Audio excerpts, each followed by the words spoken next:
C'était un 15 août. Et Marseille immobile. Les rues désertes. Les magasins clos.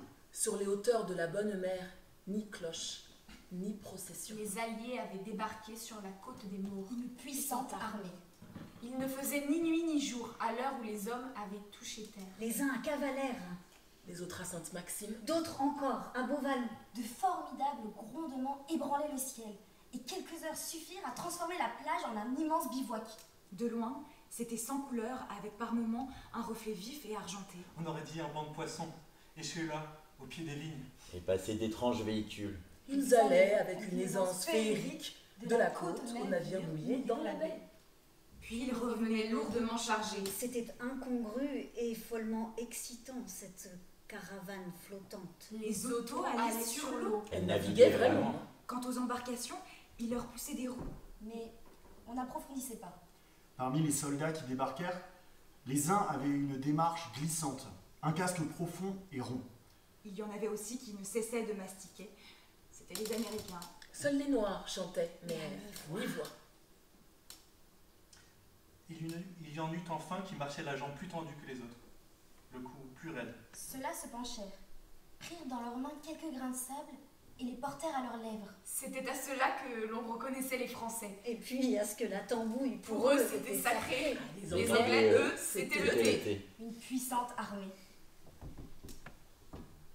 Il y a des villes où se lèvent les pavés. À Marseille, c'était les tramways. 6 motrices tiraient à bras et l'insurrection Les commençait. portails du dépôt avaient volé en éclats sous la pression du gros serpent de fer. Pour une chicane, c'était une chicane. Comme une énorme souricière ouverte à l'est. 6 motrices, oui, 6 motrices tirées à eux et à dia par les employés eux-mêmes. Une fois la barricade en place, personne n'en croyait ses yeux. Plus moyen de passer. Les habitants du quartier étaient accourus en quantité. On avait échangé avis et conseils. Il fallait boucher un peu plus par ici et moins par là. L'affaire avait été rondement menée, et entre amis. La barricade était en place, haute, rébarbative, exemplaire. Plus tard surgirent des gens qu'on ne connaissait pas. Eux aussi voulaient... Mais on n'en avait rien à Alors faire. on les avait postés en sentinelle sur les toits avec mission de siffler à la moindre alerte. Ah, parce que pour ce qui était des armes, Tout juste un fusil Lebel pour 3. Cela se passait du côté de la rue de Pologne, enfin à la Capelette si vous préférez. Un lieu très peuplé. Au mur, 2 affiches se faisaient face. L'une polycopiée, appelée à l'insurrection. L'autre, imprimée, était allemande et très brève. Elle promettait, en cas de soulèvement, un châtiment impitoyable. Mais châtiment ou pas, la barricade était là, et personne ne pouvait le nier. Alors, à quelques rues de là, comme pour ne pas être en reste, les cheminots apparurent qui poussaient un wagon. Monsieur l'Estramino! c'était une sacrée prise. Ils l'installèrent en travers du boulevard Rabateau. Pour une barricade, c'était C'était une barricade. Mais d'armes toujours point. Vint l'heure de la première embuscade. Sur les toits, les siffleurs signalaient un camion. On s'attendait qu'il aille à grand fracas buter contre la barricade. Il n'en Il n'en fut fut rien. rien. C'était un camion de munitions, un véritable arsenal. Ses occupants tournaient en rond et cherchaient un garage. Satisfaction leur fut donnée. Courtoisement accueillis, ils furent dépannés avec célérité. À l'instant où le véhicule se trouva en état de repartir, on alla discrètement donner l'alerte. Autour de la barricade, les francs-tireurs prirent position. Ils avaient à peine assez de munitions et il fallait que tous les coups portent. Les coups portèrent. Portèrent. Il y eut bien des soldats effarés qui réussirent à s'enfuir, mais ils n'allèrent ni loin ni longtemps. Ils furent poursuivis jusque dans le lit malodorant d'une sorte de rivière qui passait par là et rattrapés. Il fallait réparer le véhicule, les armes récupérées, il fallait... Il n'y avait pas à discuter. Les autres étaient morts. Eux n'étaient que prisonniers. Encore que les gens du garage ne disaient jamais nos prisonniers. Ils disaient nos Spécialistes. spécialistes. Toujours ce mot, jamais l'autre, Comme comme une une coquetterie. Ainsi, s'allumaient des foyers çà et là. Les uns dans la périphérie rendaient périlleux des abords principaux. Les autres, en plein cœur, paralysaient les centres vitaux. Il faisait mauvais de traverser la ville. Marseille devenait un vaste coupe-gorge. Alors commencèrent les combats. Il y eut des batailles rangées. Des barricades contre-attaquées. Il y eut un char engagé contre ceux de la Capelette et un puissant tir d'artillerie dirigé sur les patriotes du moulin de Palude. Il y eut des morts et la ville se dressa. Trop tôt sans doute. Les Alliés avaient à peine débarqué. Beaucoup trop tôt. Mais elle se dressa à la fois contre la division qui la tenait sous le double cercle de ses blocos et contre sa garnison de fusiliers et d'artilleurs de marine. Elle se dressa contre 20 000 hommes. C'était critiquable et par moments démentiel. Mais c'est précisément ce qui désorientait, la folie de tout ça. Qui n'a jamais vu un véhicule ennemi hésiter devant une barricade comme hésite un taureau au sortir du toril, freiner des 4 roues face à l'inqualifiable et se vider de tous ses occupants à la fois? Ne sait pas jusqu'où peut aller la stupeur sur un visage humain. Ça la leur coupe, disait Miguel. Et effectivement, ça la leur coupait. Que voulez-vous qu'il y fasse, Serge? Il était comme ça. Il fallait entendre. Quelle sonorité prenait dans la bouche des messagers le nom de Charlemagne Carlo. Juché au fait d'une maison, il avait abattu le conducteur d'une voiture allemande. Le combat était engagé, il était seul. Et Serge entendait réclamer « Oh !» Des munitions pour Charlemagne! Les hommes de Miguel se précipitaient. Charlemagne sur un toit. Après ça, tout pouvait arriver. Et tout arriva. Coup sur coup, des messagers annoncèrent que les patriotes avaient pris le pouvoir, que la chasse aux fonctionnaires était un devoir sacré et que le préfet Maljean, aussitôt capturé, avait été livré à un certain Trompette qui l'avait cadenassé dans un moulin. Quelque chose de fruste et de joyeux allait de pair avec les épisodes les plus angoissants de la résistance marseillaise. Car enfin, ce n'était pas un succès négligeable que celui des milices socialistes. Le préfet Souclé, c'était la fin de Vichy. Et ce n'étaient pas les événements en tant que tels qui fascinaient Serge, et moins encore leurs conséquences politiques. Ce qui comptait, c'était la musique des mots. Le langage particulier dans lequel ces événements étaient relatés. Musique et langage qui s'inséraient dans un système de représentation auquel un reste d'enfance accordait de merveilleux pouvoirs. Au lieu de penser fin de Vichy, venait à l'esprit de Serge la vision combien réjouissante du mauvais préfet, assis dans la farine. Ou alors il pensait, Trompette. et un frémissement lui passait sous la peau. C'était comme d'entendre sonner une charge. Apparaissait alors un pro d'un genre nouveau, une sorte de d'Artagnan en bras de chemise, ferroyant sur le seuil de son moulin. Le chevalier Trompette, personnage au moins aussi fascinant que le Charlemagne perché. Nouveau Tarzan. L'imperméabilité de Miguel à cet aspect-là de l'insurrection était totale. La gravité, l'énorme gravité espagnole l'avait totalement submergé. Mais il n'en voulait pas à Serge d'être autrement. Bien au contraire. Un jour que le vieil espagnol à la gueule de picador disait à Serge sur un ton de reproche. L'heure n'est pas à rire. Miguel avait rétorqué, Tais-toi! La gaieté révolutionnaire, ça existe. puis il ajouta. Lénine aussi était gai. Son débit saccadé avait lentement diminué. Comme l'eau d'un robinet que l'on ferme peu à peu. Il s'exprimait par paroles brèves, jetées sans hésitation, et parfois sèchement. Des hommes de nationalités diverses entraient et sortaient. Les Espagnols disaient salut. Salut.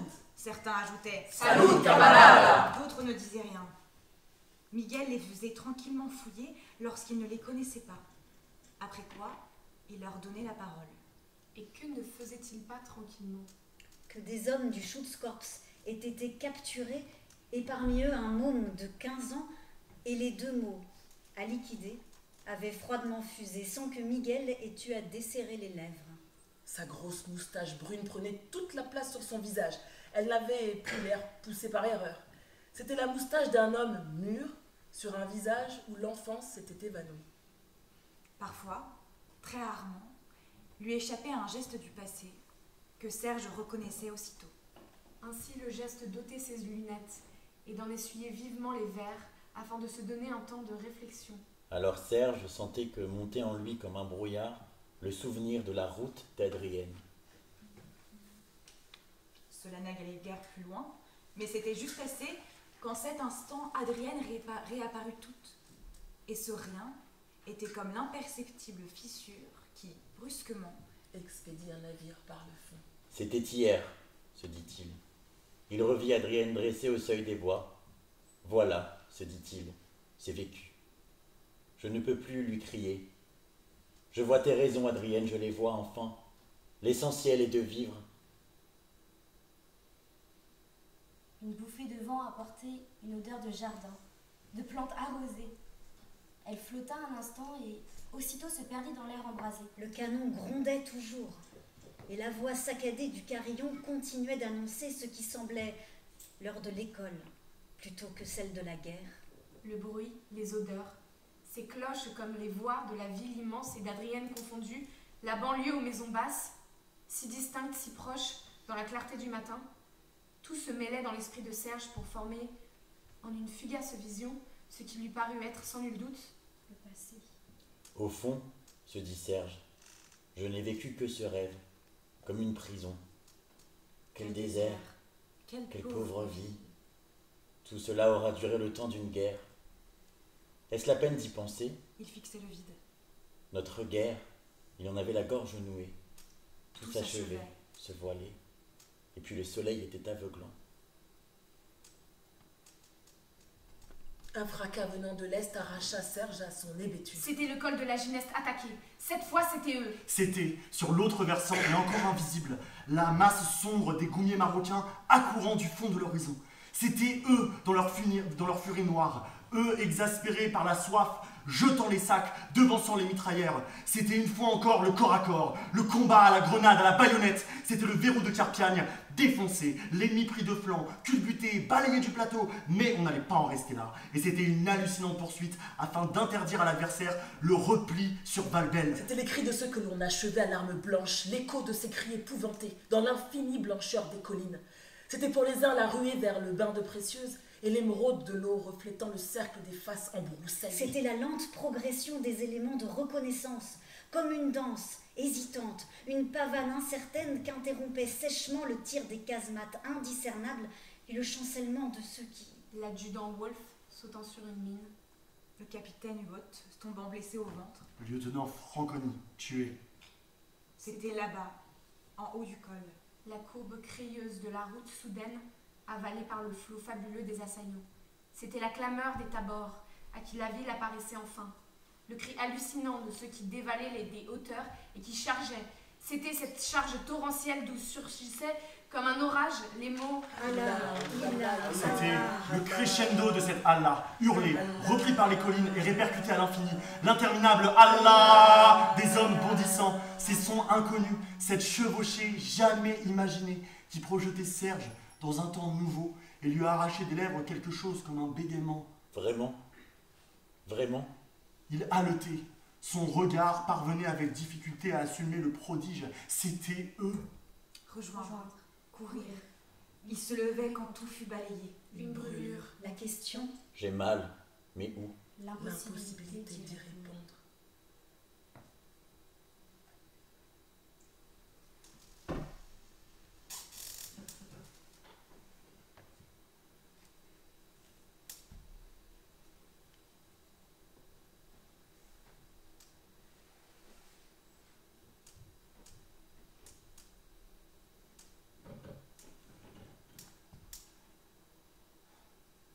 Ah.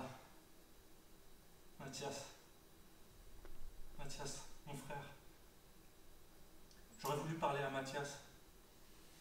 Lui dire qu'aucune des défenses naturelles de ce promontoire abrupt où il se prépare à subir un assaut n'est de nature à rebuter ses assaillants. Ces éboulis, ces escarpements, ces murailles rocheuses, dressées au-dessus des torrents, trouées de grottes comme des façades aveugles, ce chaos théâtral ne te protégera pas. Mathias, si tu les connaissais, j'aurais voulu lui dire, tu es léger comme le vent, Mathias, et comme lui, indomptable. Ils sont coulés en béton, violents et sans cruauté. Tous leurs actes sont cruautés, et je le sais, moi qui te parle. Tu tiens moins à la vie qu'au goût de la risquer. Ils ne tiennent qu'à la vie et pourraient arracher les tripes de qui voudrait la leur ôter. La lutte n'est pas égale. Mathias. La bravoure, tu comprends. La bravoure, c'était bon pour les champs de bataille. Notre époque est à l'extermination. C'est C'est un mot qui exclut la bravoure. Et puis, il n'y a plus de parti adverse. Il n'y a que des assassins.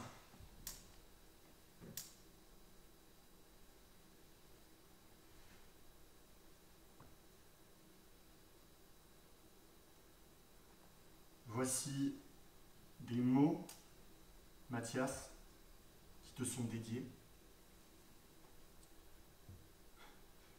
Ils se voudraient à l'image d'une main assez puissante pour arracher à l'oubli ceux des tiens qui sont morts, se sachant d'avance trahis.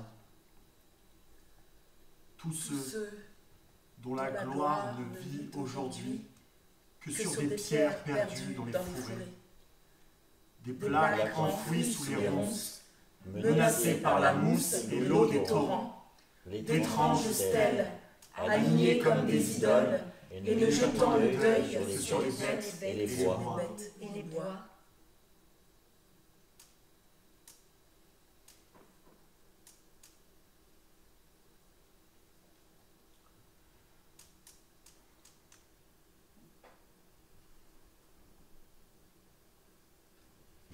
Bonsoir.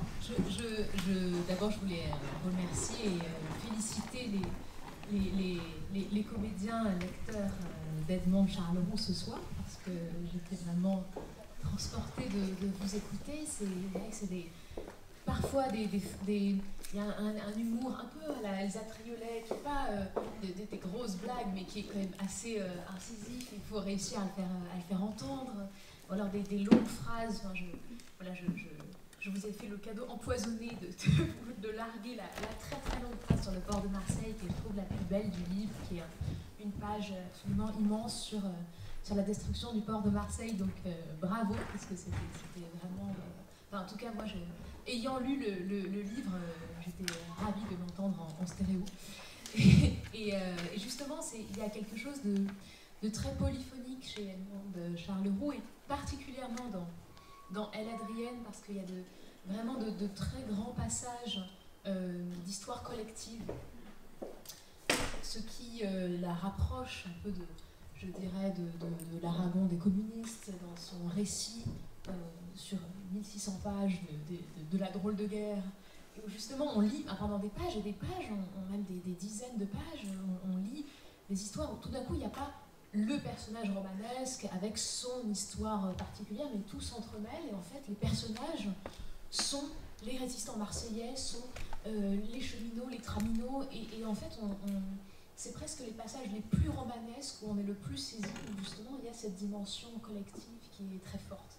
Alors voilà, donc c'est un petit peu épais en effet. Alors je ne dirai pas tout bien que je pense de cette couverture. En fait, Adrienne est censée avoir une 50aine d'années, ce qui est manifestement pas le cas. Pour vous résumer un petit peu, donc là c'était des fragments. En fait, il y a deux pôles en fait dans le roman. Il y a Paris et Marseille, vous l'aurez compris. Edmond Charleroux, mais on en parlera plus. Bernard, bien sûr, a des liens très très forts avec la région de Marseille et d'Aix. J'entre pas dans les détails, mais familiaux, amoureux, matrimoniaux, politiques, etc. Donc, il connaît évidemment très très bien Marseille, et ça se passe à la fois à Paris et à Marseille, et au centre, on a ce personnage d'Adrienne. Adrienne a une 50aine d'années, et elle dirige une maison de couture parisienne, et c'est un personnage extrêmement énigmatique, qui refuse de donner des informations sur son passé, sur son enfance, sur ses origines. Donc évidemment, plus il y a de l'énigme, plus l'enquête est palpitante. Et c'est en fait un personnage qui est extrêmement inspiré de Gabrielle Chanel, Coco Chanel pour les intimes, qui a eu quelques fréquentations un peu contestables pendant l'occupation, puisque elle a été la maîtresse d'un officier allemand.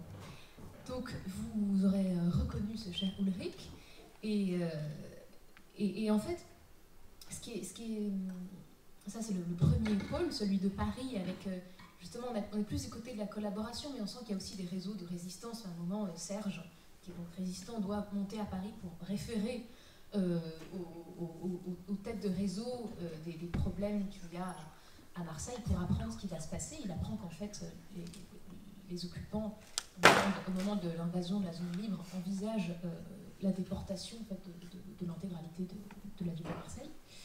Et donc, il y a ces liens, en fait, à la fois de collaboration, de guerre et de résistance entre les deux parties, zone nord, zone sud. Et à Paris, il y a donc les salons de la collaboration qui sont des endroits très troubles. Il y a le Paris qui est en fait, c'est le Ritz en fait où habitait Gabriel Chanel. Donc il y a des gens, les Français qui ont une sorte de pseudo-vie mondaine, mais ils sont là pour pouvoir juste manger des petits fours parce que sinon il n'y a pas grand-chose chez eux. Ils passent par les pires hypocrisies et les pires vilainies qui soient. Et donc au milieu de ça, vous avez Adrienne. Et en fait, ce qui est très intéressant, c'est la manière dont Edmond Charles-Roux décide de ne pas faire une biographie du tout. On est dans une zone très trouble, hein, moralement. Au début du roman, surtout, c'est très troublant, parce qu'on suit... Alors, il y a ce personnage d'Adrienne, donc on se dit que c'est quand même... Au bout d'un moment, on se dit que c'est quand même un petit peu problématique, qu'elle habite parmi la crème de la collaboration et qu'elle fricote avec des officiers nazis. Puis on se rend compte qu'en fait, ce personnage de qui est incroyable, auquel une grande partie du début du roman est consacrée, qui est un personnage envers lequel on ne peut qu'avoir beaucoup d'empathie finalement, et on se rend compte, tout d'un coup on se dit mais finalement le personnage du livre qui est le plus sympathique c'est quand même l'officier nazi, c'est un peu délicat. Puis vous avez Serge, alors au début en fait lors de l'épisode, Adrienne, c'est le tout début en fait, Adrienne emmène Serge à Marseille pour le mettre en sécurité. Adrienne en fait la tante de Serge. Adrienne a 50 ans, Serge en a 15, ils passent une nuit ensemble. Donc là aussi on se dit qu'on est dans une zone moralement assez trouble. Et en fait c'est ça qui est aussi très intéressant, c'est qu'à l'échelle de chaque personnage individuel, les choses sont clair-obscur, parfois très... Et en fait, même nous, en tant que lecteurs, lectrices, ça nous fait quelque chose. C'est-à-dire qu'on, tout d'un coup, on s'interroge sur éthiquement ce qu'on est en train de lire et la réaction qu'on a à ce qu'on lit. Et on est dans cette espèce de zone floue, un peu grisâtre et inconfortable, qui pouvait être celle de l'époque. Et tout d'un coup, on se rend compte de la difficulté à se situer, à identifier les catégories éthiques dans lesquelles on navigue. Ça, c'est au niveau individuel. Et à un moment, on passe au niveau collectif, les deux s'entremêlent, mais justement, quand on est au niveau collectif, on dépasse toutes ces sortes d'ambiguïtés, de contradictions, voire de petits monstres intérieurs. Et là, tout d'un coup, les choses deviennent beaucoup plus claires. Et en fait, chacun finit par s'intégrer dans des destins plus vastes, par suivre des courants. Il y a Serge, justement, qui... Alors, au départ, il est lycéen à Marseille, il mène une vie un peu de patachon, il n'est pas extrêmement assidu à ses études, et il nage avec les demoiselles de bonne famille au Prado, et puis voilà, ils en profitent pour aller explorer un petit peu les calanques en tête à tête, et puis à discuter avec la bonne société de Marseille, et où on est quand même très content que ces Allemands viennent mettre un peu d'ordre dans tout ce marasme. Et au fur et à mesure, il y a un glissement, notamment grâce à ce personnage de Miguel, qui... donc le passage vous l'a dépeint sous des traits assez sévères, mais qui est en fait un Espagnol qui a vécu la guerre civile et qui a 20 ans, au début de la guerre. Donc en fait c'est un personnage très jeune, c'est peut-être le plus touchant, le plus tragique du roman. Donc et en fait cette officier allemande, j'y reviens, elle ne suit pas la réalité historique, puisqu'elle en fait un personnage doté de circonstances atténuantes, parce qu'en fait il a des origines très très troubles, mais plutôt dans le bon sens du terme. En fait il vient d'une sorte d'aristocratie cosmopolite d'Europe centrale pour lequel les frontières ne veulent rien dire. Donc il se trouve allemand par la force des choses, parce qu'en fait son père a plusieurs fils et s'est dit, bon, il est plutôt stratégique d'en envoyer un. Elle a envoyé sa femme à Dresde pour accoucher, le deuxième elle l'a envoyé à Prague, et la troisième elle était à Vienne. Donc comme ça il y a des fils de toutes les nationalités, ça peut servir d'avoir un passeport dans la famille. Manque de peau, le passeport allemand ça tombe sur une brique, et donc il se retrouve, comme dit Edmond Charles-Roux, envahir la Pologne, foncer sur Athènes. Voilà. Et donc son frère, puisque la fin est en fait dédiée à son frère Mathias, qui fait partie des partisans Donc on a aussi tout un déplacement de la résistance marseillaise à la résistance dans les Balkans, avec cette fin sur les morts dans les montagnes des Balkans, qui ont disparu, qui ont été effacés de la mémoire. Et donc c'est tout ça. Elle, Adrienne, c'est immense en fait. C'est épique, c'est lyrique. Vous avez une très très grande double histoire d'amour, une triple. Enfin, il y a d'autres personnages. Il y a cette Josefina. Il y a aussi donc le bain de Précieuse que vous avez cité. C'est en fait Serge rencontre Précieuse, qui est une prostituée noire à Marseille, donc qui fait partie de cette population qui est très en danger lors de l'occupation, mais il noue un lien très fort avec elle. Donc vous avez des personnages qui se croisent, et en fait on dépasse vraiment la réécriture de la vie de Gabrielle Chanel lors de l'occupation, et justement elle a dit qu'elle voulait faire œuvre d'imagination. Elle transforme maintenant ce que c'est le partage des eaux entre réel et inventé, comme dirait les Atriolets. Il y a beaucoup des Atriolets dans le roman. Serge ressemble énormément au Michel Vigo du Cheval Blanc, qui est le roman qu'Elsa Triolet a publié en 1943, et qui est une espèce de chevalier des temps modernes, et qui arrive à la mauvaise époque, un petit peu trop tôt, un petit peu trop tard pour être le bon chevalier. Et Serge n'a pas exactement la même chronologie, donc je pense que c'est aussi une réponse au Cheval Blanc, voilà, pour les lecteurs d'Elsa Triolet éventuels parmi nous. Et c'est une sorte de croisement. Je pense qu'il y a une sorte de quelque chose d'un croisement entre Elsa Triolet et Aragon, plus particulièrement dans Elle, Adrienne que dans d'autres livres, d'autres romans de Jean Charles Louis. Et elle a écrit aussi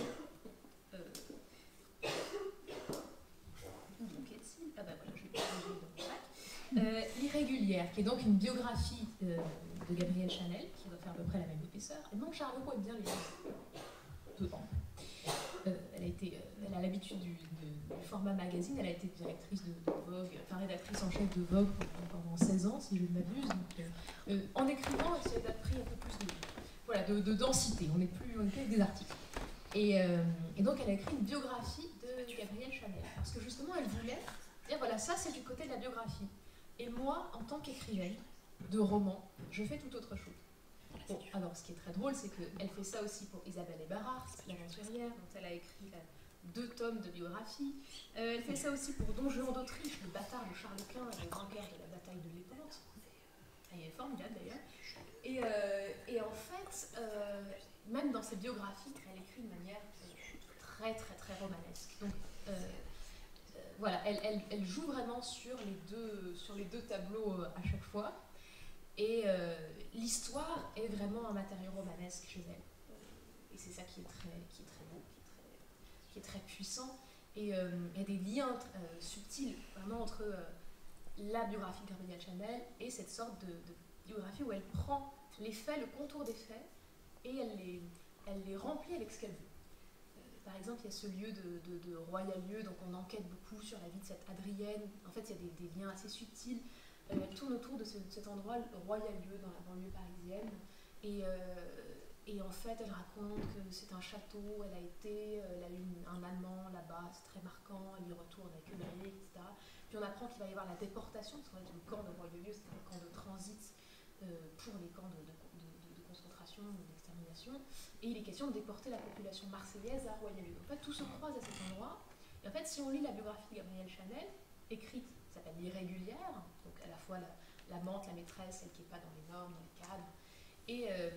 Et donc, en fait, on voit que Royal-Lieu c'est une partie importante du livre, puisqu'elle a justement un amant à Royal-Lieu. Donc, en fait, il y a des lieux qui traversent la réalité et qui semblent créer des sortes de passerelles romanesques à l'intérieur même de la réalité. Comment ça se fait qu'elle était à Royal-Lieu, qui était l'endroit de la déportation, qui était enfin, même la réalité a l'air d'écrire un roman. Voilà.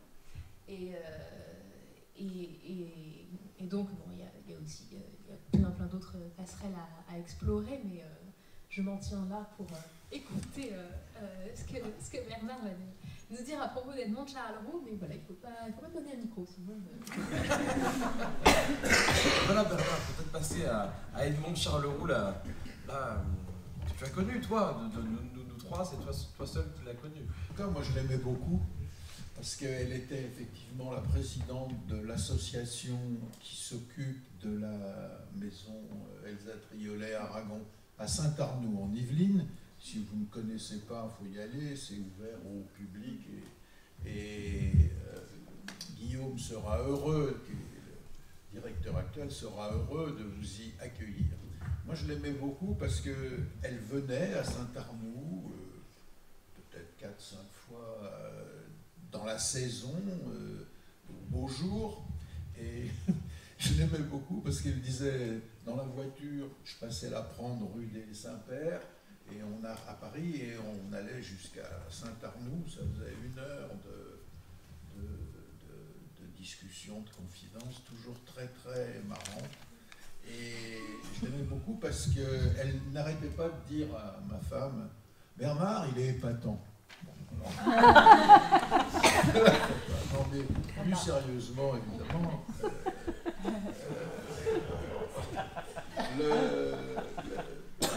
comment se sont connus les Aragon avant qu'elles deviennent, mais pourquoi ce lien à Elsa Triolet et à Aragon? Parce que c'est pas la même génération. Hein, Elsa a 44 ans de plus que Edmond. Mais pourtant, c'est quelque chose, c'est une liaison très forte. Hein. Vous voyez, quand elle est venue, je l'avais invitée à Saint-Arnoux pour qu'elle fasse une conférence sur mon amie Elsa Triolet. Alors elle l'a faite, ça a été publié ensuite. Je vais vous en dire juste une qui montre le début de leur relation. Ça s'est passé en 1956, au moment de l'intervention soviétique en Hongrie. Et, en Hongrie, c'est ça, oui. Et elle était, à ce moment-là, elle travaillait, Edmond Charleroux travaillait avec Maurice Druon sur Les Rois maudits, dont elle est aussi, c'est pas très connu, mais elle a travaillé sur le sujet des Rois maudits. C'était la fresque télévisée de l'époque, vous voyez. Et en 1956, ils étaient attablés avec Druon au Flore, tous les deux.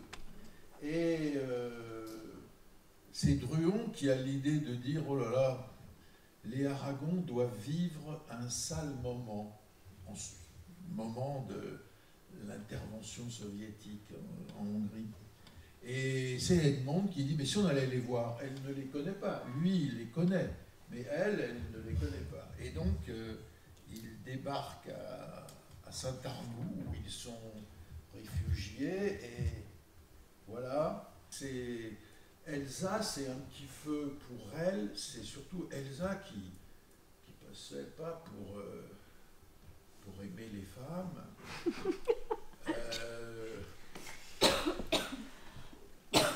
Eh bien, elle a adoré Edmond. Et vous voyez, Edmond lui a rendu, en faisant cette conférence sur... Alors, Edmond, pourquoi Aragon? Alors, il faut rentrer un petit peu dans la vie. Moi, c'est quelqu'un que j'adorais parce qu'il est plein un peu des contradictions qu'on trouve dans ses personnages. Vous voyez... Chanel, c'est mon itinéraire Chanel, oui, c'est un itinéraire. Même chose pour Isabelle et Bérard, Isabelle du désert. C'est des femmes qui ne veulent pas rester ce que leurs conditions et qui travaillent à devenir libres, au fond, vous voyez, à se libérer. Donc, c'est ce qui fait l'intérêt de ces livres, parce qu'en plus, c'est bien écrit. Il y a l'histoire, mais c'est une écriture très fine. Donc, moi, en 2 mots, je ne vais pas vous la faire. Si vous voulez en connaître sur Edmond Charleroux, vous avez une biographie de 2 bouquins écrits par Dominique de Saint-Perne, c'est une biographie complète qui s'appelle Edmond pour le tome 1 et le tome 2, Edmond l'envolé. Le tome 1, c'est la jeunesse. Parce que Charleroux, c'est le port de Marseille. Bon. Son père, par contre, est diplomate. Et il est diplomate, donc nommé dans des capitales diverses. Et donc, elle-même sera très, vous voyez, 2 ans là, 3 ans là, etc., toujours à l'étranger. Et à 20 ans, elle a 20 ans quand éclate la Seconde Guerre mondiale. Elle rentre en France et elle va à Marseille, mais c'est la famille. C'est pour ça que c'est aussi bien dans les romans d'Elsa Triolet, ça a dû lui plaire. Elle va à Marseille et là, elle veut participer à la résistance. Elle se fait infirmière de la Croix-Rouge. Et puis même, elle se met à fréquenter des gens qui résistent à Marseille et qui sont les FTP, les francs-tireurs et partisans communistes. Et sans qu'elle sache, elle, évidemment, que c'est... Bon. Et elle participe, elle sera blessée, et puis quand les armées alliées débarqueront dans le sud de la France,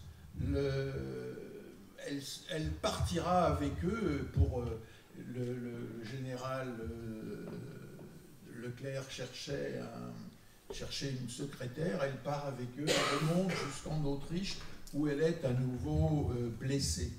Et c'est comme ça qu'elle rentre à Paris. C'est la libération, c'est une époque où il y a évidemment beaucoup de malheurs, mais en même temps des énergies qui retrouvent à se déployer. Et donc, c'est là qu'elle va participer à la création de Elle, le journal Elle, et puis qu'elle va prendre peu de temps après la direction d'un journal américain d'origine américaine, Vogue, un journal papier glacé, mode, vous voyez, bon. Et tout va bien, mais elle n'a pas encore écrit, enfin, sauf dans le journalisme, je veux dire, mais pas en tant que romancière. Et en 1964, elle a la très mauvaise idée, très bonne, mais vous avez compris que c'est un euphémisme, elle a la très mauvaise idée de mettre une femme mannequin noire sur la couverture de Vogue. 64, c'est l'histoire de, comment s'appelle-t-il, la vieillesse, c'est terrible, la difficulté du racisme aux États-Unis. Donc, comme Vogue est un journal américain, même si c'est une édition française, elle est sanctionnée et virée. Voilà. Et donc, c'est là, dans ces circonstances-là, qu'elle va rencontrer Aragon, parce qu'en effet, on lui reproche, le mannequin noir, donc, et deuxièmement, on lui reproche de fréquenter Aragon, c'est-à-dire, des communistes, quoi. Bon. Donc, c'est comme ça qu'elle va devenir écrivaine en écrivant Oublier Palerme, qui est son premier livre et qui va avoir le prix Goncourt. Alors, à partir de là, si vous voulez, on peut comprendre comment une amitié née dans ces circonstances va être durable, et comment tout ça va continuer de manière, jusque Aragon meurt en 1982, et l'association qui va s'occuper de la maison pour en faire ce que Aragon souhaitait, un lieu culturel, artistique de vivant, célébrant non pas tant leur histoire à eux que l'histoire de la création au présent, en y mêlant bien sûr les vers qu'a écrit Aragon et les textes, les proses qu'ont écrit Elsa Triolet. Et c'est comme ça qu'en 1995, quand se crée l'association qui va s'occuper du moulin, qu'Aragon a donné à la France, c'est le propriétaire, c'est l'État, c'est-à-dire la Maison de la Culture, et nous sommes une association chargée de faire vivre le lieu en conformité avec ce que voulait Aragon, c'est-à-dire d'en faire un lieu voué aux arts, quoi, à la création, pour parler vite, mais vous voyez, quoi, voilà. Et donc c'est elle qui sera, dès le début, la présidente de cette association, qui aurait dû devenir une fondation, mais enfin bon, c'est très compliqué, donc je passe. Enfin, ça veut dire simplement que pour elle, vous voyez, et elle a démissionné, la vieillesse venant, elle a démissionné de toute une série, vous voyez, elle avait la présidence de l'Académie Goncourt, elle avait la présidence du Festival d'Aix, etc. Elle a abandonné tout ça, elle a démissionné de tout ça, mais pas de la maison Aragon, où elle a au contraire préparé sa succession.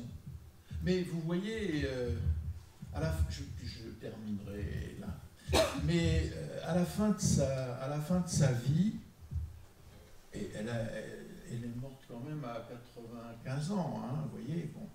Et à la fin de sa vie, c'est vrai que ces idées, enfin, étaient un petit peu brouillées. Et par exemple, un soir, elle m'a téléphoné au milieu de la nuit en me disant « Bernard, je veux que tu viennes à la maison, il y a des gens qui sont là. » Vous voyez, c'était pure hallucination ou cauchemar, quoi. Mais vous voyez, on sentait qu'en même temps, bon, l'âge faisait son...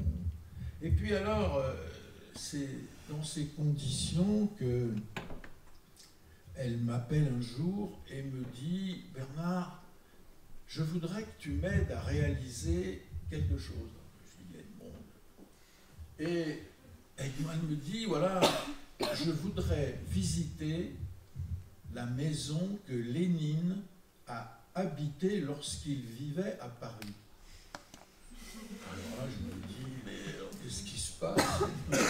Notre Edmond, qui était quand même la femme de Gaston Defferre, hein, socialiste. Bon. Et voilà que d'un seul coup, elle avait un attrait léniniste qui m'a paru un peu bizarre. Mais enfin, évidemment, j'ai pu régler l'affaire parce que l'appartement de Lénine, évidemment, je lui disais, mais tu sais, il n'y a plus rien que Lénine a connu, touché, etc. Et elle m'a dit, oui, mais je voudrais quand même venir. Alors on est arrivé devant, on a réglé ça, je vous passe, parce que Jean-Baptiste Parra est le directeur de la revue Europe, qui occupe aujourd'hui l'appartement qu'occupait Lénine, rue Marie-Rose, bon, dans le 14e. Et il y avait, à ce moment-là, sur l'appartement, il y avait une plaque, ici, avec Lénine de profil, vous savez, comme on trouve dans les trucs soviétiques, un profil très typé, etc. Et ici a vécu Lénine, machin, etc. Et quand on est arrivé, la plaque avait disparu. Et on voyait quand même l'endroit, puisqu'il y avait un endroit du mur qui était propre, c'est celui qui était recouvert par la... Et donc, en enlevant la plaque, on a mis le mur à découvert. Et elle m'a dit, tu vois, ils ont enlevé Lénine, c'est un signe de notre époque. Bon. Alors, on est arrivé dans l'appartement, et là, on a été accueillis par Jean-Baptiste Parra, qui est lui-même écrivain, poète, en plus d'être directeur de l'excellente revue Commune. Et alors, je voyais Edmond qui regardait là. Il y avait surtout des meubles de chez Ikea remplis d'anciens numéros de Commune, vous voyez, etc. Voilà, le directeur de la revue. Et qu'est-ce que je dis Commune ? Europe. Excusez-moi. Et alors, et je voyais Edmond qui allait dans l'appartement, regardait ici, regardait là, etc. Et quand même à la fin, quand on est parti, je lui ai dit, mais enfin, pardon si je suis un peu curieux, et si ma curiosité est désagréable, bien sûr, on n'en tient pas compte, mais dis-moi un peu, qu'est-ce que tu es venu chercher dans cette maison de Lénine ? Et elle me dit, mais je suis venue pour voir comment c'était. Pour voir comment c'était. Et je peux même te dire, c'est là qu'il dormait. Alors, elle me montrait la cuisine. Elle m'a dit, mais écoute, je ne sais pas bien où dormait Lénine, mais manifestement, il va y avoir une chambre. Pourquoi veux-tu qu'il dorme dans la cuisine sous l'évier? Alors, je te dis, mais tu sais, l'appartement fait 42 mètres carrés, donc c'est pas immense. Et là, c'est là qu'il a invité celui sur lequel j'écris un livre. Ah, je lui dis, tu écris un livre? Oui. J'ai un personnage, cette fois c'est un homme, alors que ce sont souvent des femmes, c'est Vitaly Peshkov, qui est le fils de Gorky, les grands écrivains soviétiques. Et Vitaly a été invité par Lénine à Paris, quand il y vivait, et j'ai voulu me rendre compte de l'ambiance, l'appartement. Oui, bien sûr, tu m'as dit, c'est plus les papiers de l'époque sur les murs. Mais j'ai voulu voir comment c'était. Et vous savez, ça ne m'étonne pas du tout d'Edmond. Vous savez comment l'appelait son grand ami François Nourricier? Il l'appelait le commissaire Maigret. Parce que Edmond allait souvent sur place pour regarder, sentir, etc., etc. Alors donc, voilà. Et puis, le livre sur Vitaly Peshkov, personnage d'origine soviétique, fils adoptif de Gorky, mais qui vint en France, qui fut un représentant du général de Gaulle, vous voyez, enfin, bon, tout ça. Et ce livre ne verra jamais le jour, car elle n'a pas eu le temps de l'écrire. Mais vous voyez, c'est ça, moi, que je trouve formidable chez cette femme, c'est qu'un peu elle est à l'image de ses héroïnes dans ses livres. C'est que, au fond, moi j'aimais la voir à la fête de l'humanité. À l'époque, ça se tenait à la Courneuve au mois de septembre, et c'était un week-end où il pleuvait souvent. Le 15, autour de la mi-septembre, il pleut souvent. Et alors là, dans ce parc, il y a évidemment une boue, dès qu'il pleut, une boue terrible.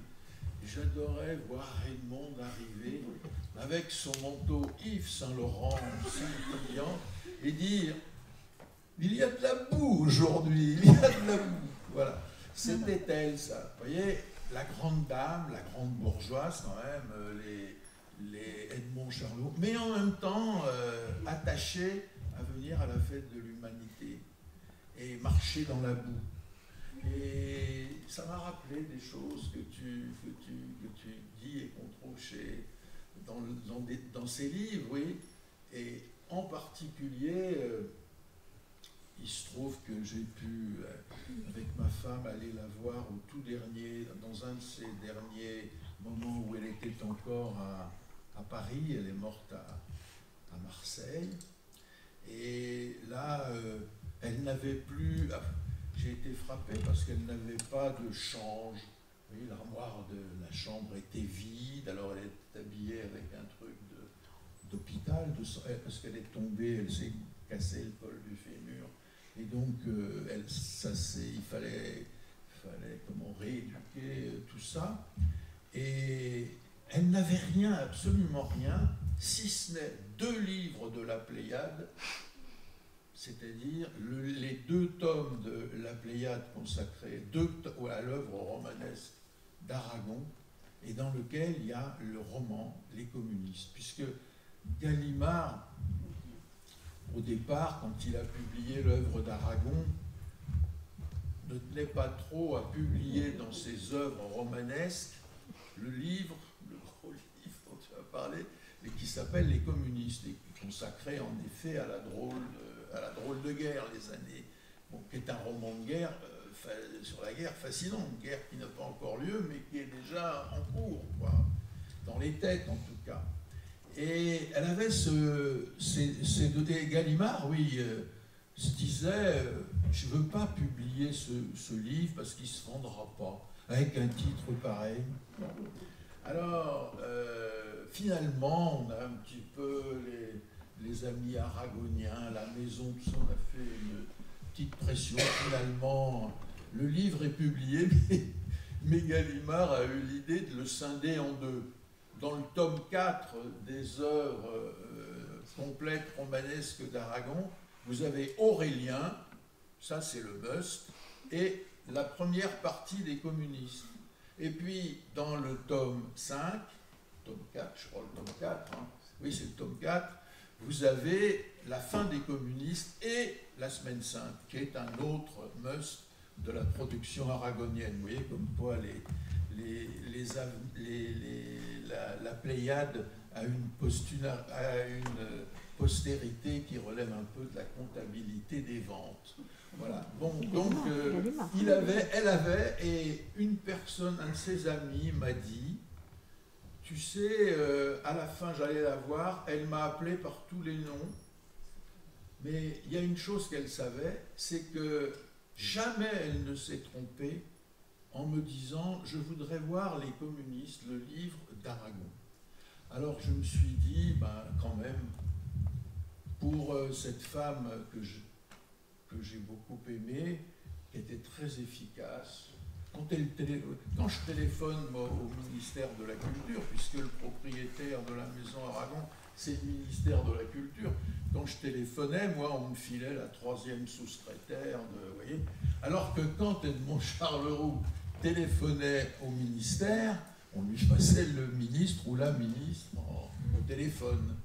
Alors, c'était très bien parce que c'est quand même elle qui a réussi à faire venir François Hollande, le premier président de la République qui est venu à Saint-Arnoux se recueillir sur la tombe d'Aragon et d'Elsa Triolet, puisqu'ils sont enterrés tous les deux là-bas. Eh bien, c'est le Hollande. Et c'est elle qui l'a invité, c'est elle qui l'a fait venir. Et il est venu et on lui doit au moins cette chose, c'est que quand il est parti, on m'a rapporté, hein, mais je ne peux pas cacher cela, mais on m'a rapporté qu'il disait, mais on leur fait à cette association, l'État leur fait une situation impossible.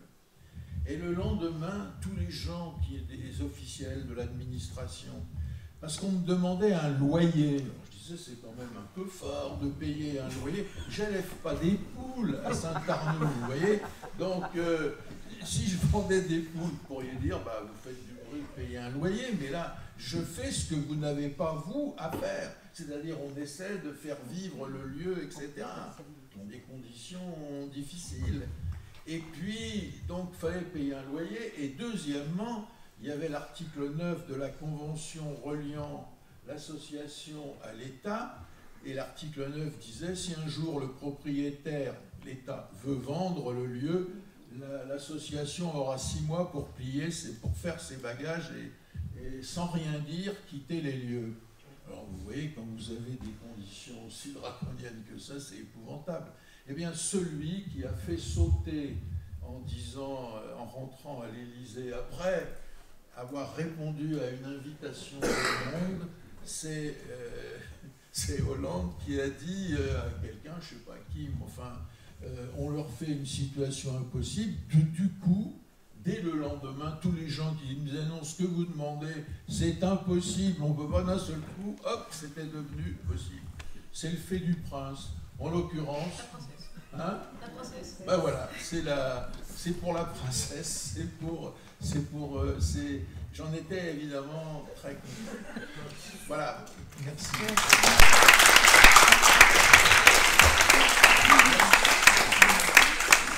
Merci beaucoup à tous les deux. Tu veux dire, s'il y a une question, peut-être que tu voulais, il y a une petite envie, mais on vous a tenu un peu, hein, on vous a tenu un peu, mais alors 1 minute alors, non? Non, excusez-moi, j'ai pas du tout, mais non, mais c'est... Non, c'était juste pour répondre à ce que tu disais sur les communistes. Je l'avais mentionné comme ça parce que ce qui est formidable dans les communistes, qui est un roman énorme, éblouissant, je pense un des plus grands romans que je connaisse, c'est que personne ne lit pour des questions éditoriales parce qu'il est assez difficile à trouver, sauf dans la Pléiade, et c'est vrai que le titre fait peur à pas beaucoup, mais c'est un roman incroyable, et aussi incroyable par la largeur d'esprit et l'incroyable polyphonie qui règne, y compris sur le plan politique. Et c'est aussi ça qui est très fort chez Elle Adrienne, c'est qu'on sent vraiment que ça a été écrit par quelqu'un qui n'est pas communiste, mais dans lequel il y a des communistes, il y a Miguel, enfin il y a vraiment une polyphonie aussi politique, et c'est ça qui fait également la force du livre.